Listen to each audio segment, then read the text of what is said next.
All right, welcome to video 2 in this third lesson, which is part of the series, which is meant to introduce you to the structure and function of the cardiovascular system.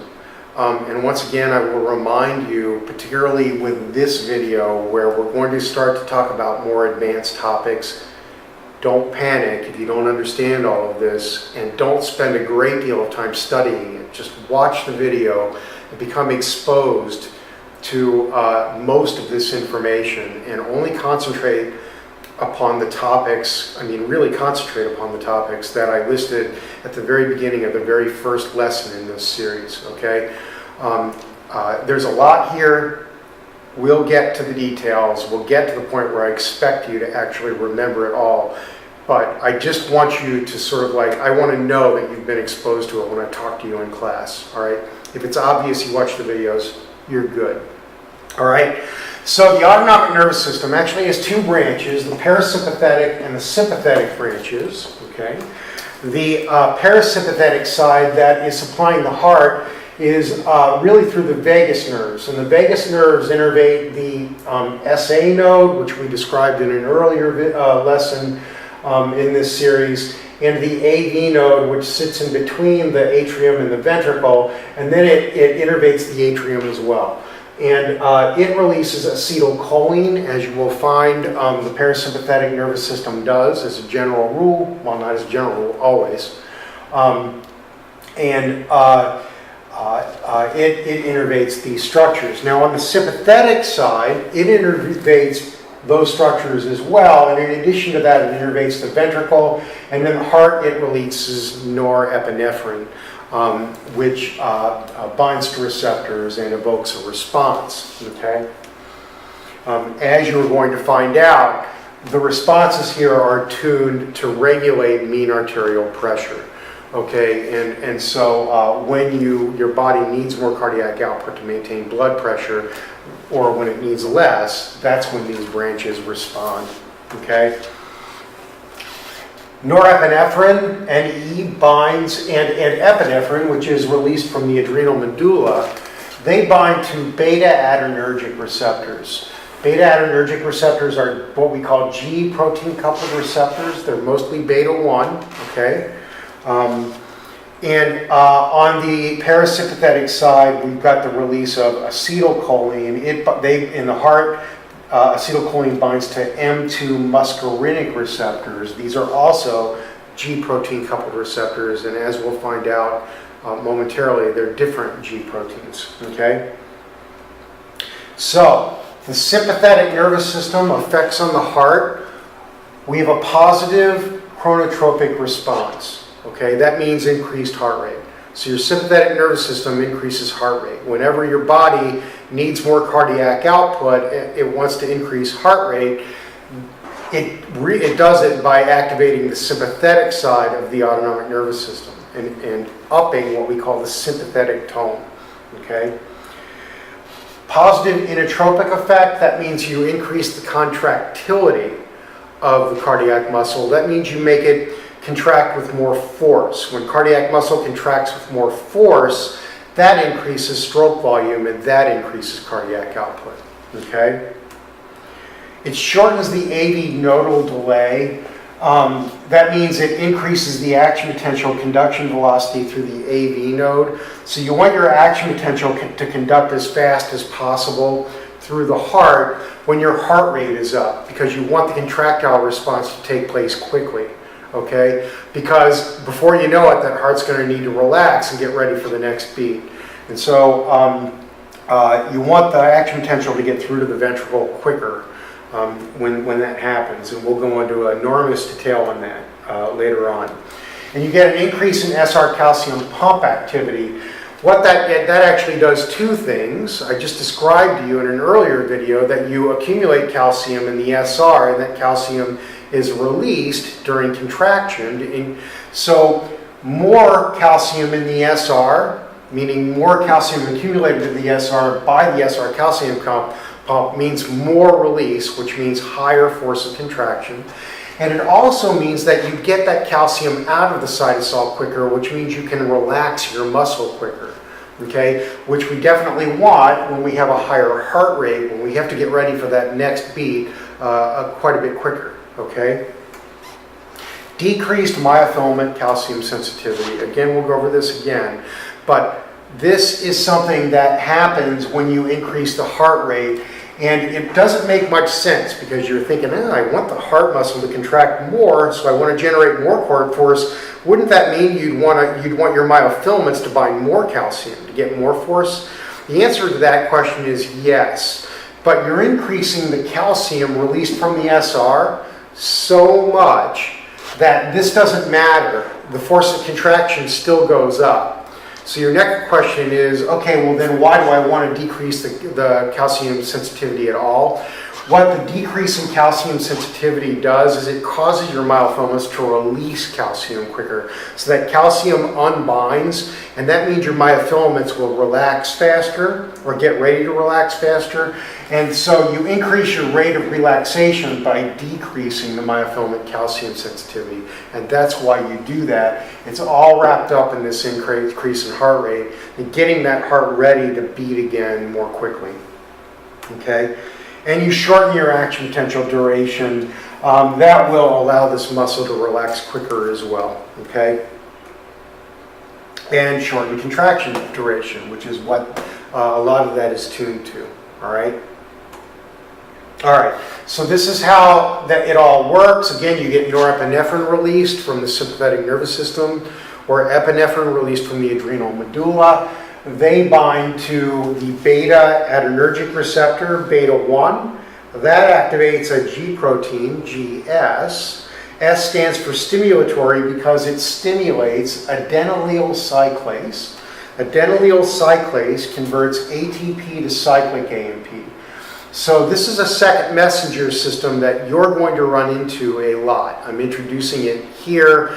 I'll expect you to remember it when we get to the parasympathetic nervous system, this autonomic nervous system lesson, okay? But generation of cyclic AMP is really what the sympathetic nervous system, the response through the beta receptors do.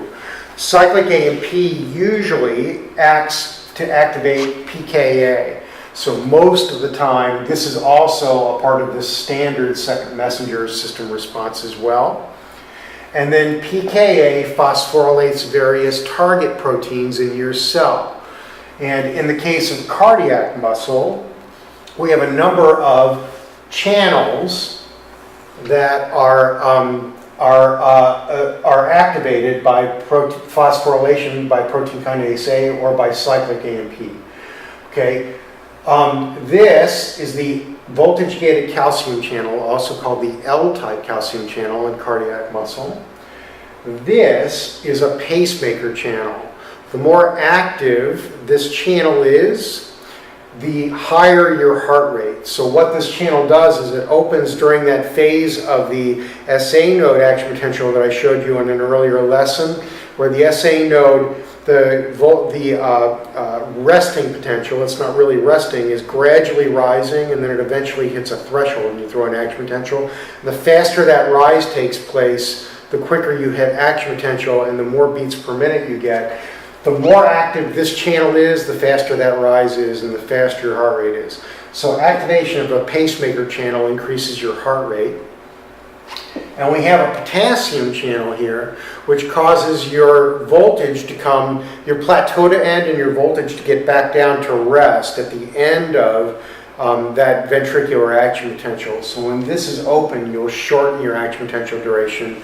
That is one of the effects of the sympathetic nervous system. So these are your targets, along with these, which I'll get to in a moment. So note that cyclic AMP disappears through phosphodiesterase. This is a drug target, so be aware of it. When cyclic AMP disappears, you get less PKA activation. Increasing these channels, the L-type calcium channel and the pacemaker channel, gives you a positive chronotropic effect, which means your heart beats faster. What that means is that this phase of the SA nodal action potential rises faster, you hit threshold sooner, and you throw a beat sooner, which means you get more beats per minute, a positive chronotropic effect. That's what activating these two channels does, okay, in the SA node, okay. Activating the calcium channel increases the conduction velocity. Don't worry, on the AV node, don't worry excessively about that, but that's what it does. The activation of this channel, the L-type calcium channel, also leads to your positive inotropic effect, meaning you're increasing contractility in your cardiac muscle. And it does that because you open more calcium channels during this plateau phase. That means more calcium comes into the cell, and that means you get more contraction, and you also get more calcium-induced calcium release from the sarcoplasmic reticulum. So activation of your SR calcium pump, which also takes place here, also helps with this positive inotropic effect, this increase in the force of contraction that you get in cardiac muscle. More pump activity means more calcium accumulated in the SR, which means more SR calcium release, which means more cytosolic calcium, more force of contraction. Your shortened action potential takes place because you're opening these potassium channels. That brings this voltage down quicker, okay, and get you ready for another beat sooner. And again, your SR calcium pump will help you do that by removing calcium quicker. So you get more calcium accumulation in the SR, which means you'll get more release. At the same time, you're getting rid of that calcium during diastole to get that muscle in a position where it can relax more quickly. Okay? And the action on troponin I, troponin, leads to the decreased myofilament calcium sensitivity, which means you relax quicker. Your calcium unbinds from the myofilaments and you get more relaxation. Okay. On the parasympathetic side, remember we had acetylcholine release. So the parasympathetic nervous system does many of the things that the sympathetic nervous system does, but it does it in the opposite direction.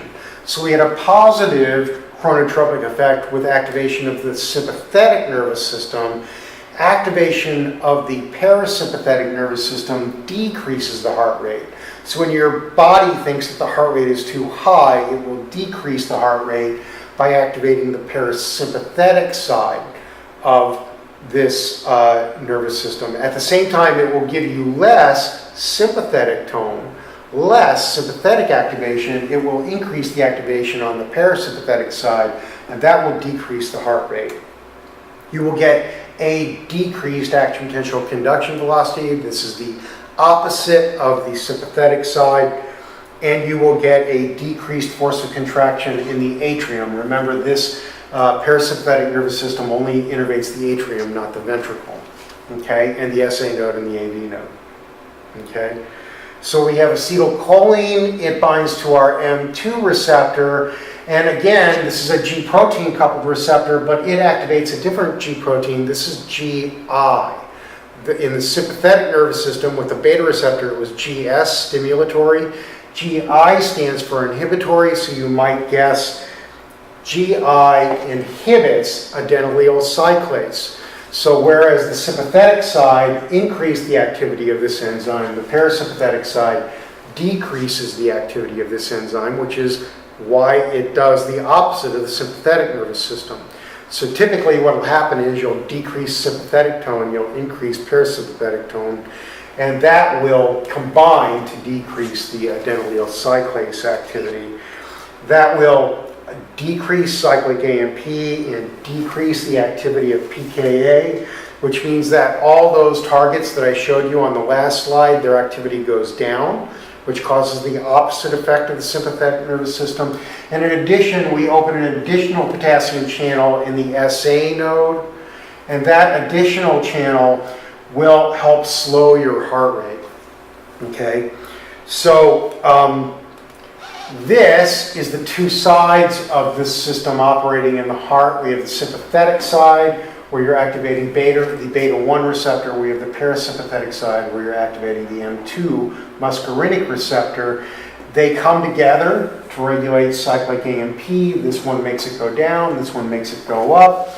and therefore your pKa activity varies. It goes down on the parasympathetic side, it goes up on the sympathetic side. So you can see how these would cause opposite responses.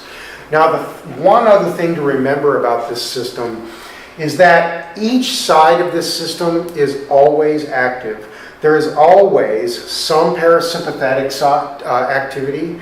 That is, we always have some parasympathetic tone. And there is always some sympathetic activity. That is, we always have some sympathetic tone. So what's going to happen is your system is going to decide something has to happen. Like, okay, I need to change the cardiac output, I'm going to change the heart rate.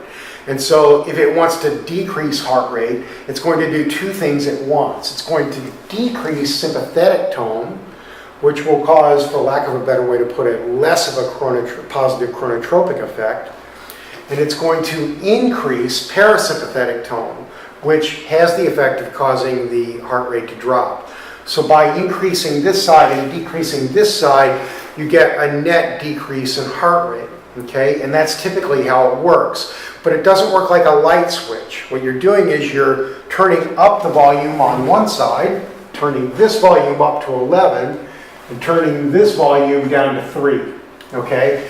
But it's still at 3, it's still active, and this one, of course, is very active. And when you go in the opposite direction and you turn this down and you turn this up, there's going to be some parasympathetic activity, okay? There's always some tone. It's not zero, okay? Like a light switch would be. It's like a volume button, all right?